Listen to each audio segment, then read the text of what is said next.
Sir AIADMK தீர்மானிப்பதே Amit Shah தான். இது அதிமுக இல்ல, அமித்ஷா திமுகங்கிறாங்க சார் திமுக காரவங்க. கண்டிப்பாக சோனியா திமுகன்னு ஒன்று இருக்கும்போது வந்து அமித்ஷா அதிமுக இருந்தால் என்ன தப்பு? சோனியா திமுகன்னு ஒன்று இருக்குல்ல, தொங்குனீங்களே போய். எதுக்கு தொங்குனீங்க? மாணிக் தாக்கூரும் கிரீஷா என்னென்னு சொல்லிட்டு இருந்தாங்க. என்ன சார் அதை சொல்ல மாட்டேங்கிறீங்க? கருணாநிதி திமுக சோனியா திமுக மாறி போச்சு இல்லை சார்? சார் பல பல வரலாறு தெரியாது சார். இப்படி தான் சார் எம்ஜிஆரை கேலி பேசிகிட்டு இருந்தாங்க. எம்ஜிஆரை கேலி பேசிகிட்டு இருந்தாங்க.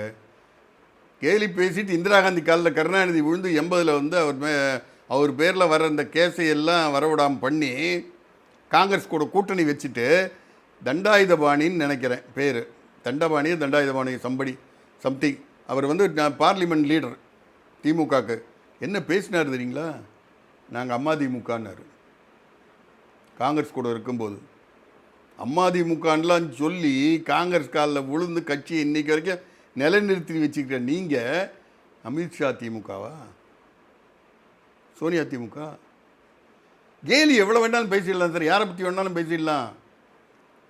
திமுக ஆரம்பித்த அண்ணா சொல்லியிருக்காரு, அடுத்தவங்களை பார்த்து நீ ஒரு விரலை நீட்டினா உன்னை பார்த்து 4 விரல் இருக்குன்னு.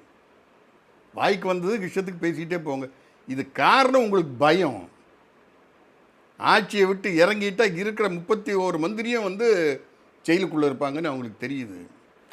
திமுகவுக்கு பயம் வந்துருச்சுன்னு சொல்கிறீங்க. பயம் இல்லாமல் ஏன் சார் சுடுகாட்டு பக்கமாக போகிறவன், ராத்திரி சினிமா பார்த்துட்டு போகிறவன் பாட்டு பாட்டு போகிற மாதிரி பாட்டு பாடுறீங்க? உங்களுக்கு தான் பொருட்டே கிடையாது சார். 200 210 220 பிம்பிளிக்கு பிளாக்கி ஏலம் விட்டுக்கிட்டே இருக்கீங்கல்ல. அப்புறம் எதுக்கு நீங்கள் எடப்பாடியார் எங்கே போனோம் உனக்கு என்ன, எதுக்காக நீ அவரை பார்த்து பயப்படுற? அவர் போட்டோம் சார். அவர் கட்சி வந்து அதிமுகங்கிற கட்சி ரூயினாவன் தான் உன்னுடைய எண்ணம். அது பிஜேபி கூட போகுது, யார் கூட வேணாலும் போட்டோம். அவங்க போய் காங்கிரஸுக்கு குக்கி போடாமல் இருந்தால் உனக்கு லாபம்னு நினச்சிக்க. இன்றைக்கி வரைக்கும் அது அதிமுக செய்யாத வரைக்கும் உங்களுக்கு லாபம். அதை விட்டுட்டு இவர் அங்கே போனார் அவர் இங்கே போனாருங்கிற பாட்டு பாடுறதெல்லாம் பயத்தினுடைய வெளிப்பாடு, தோல்வி பயம்.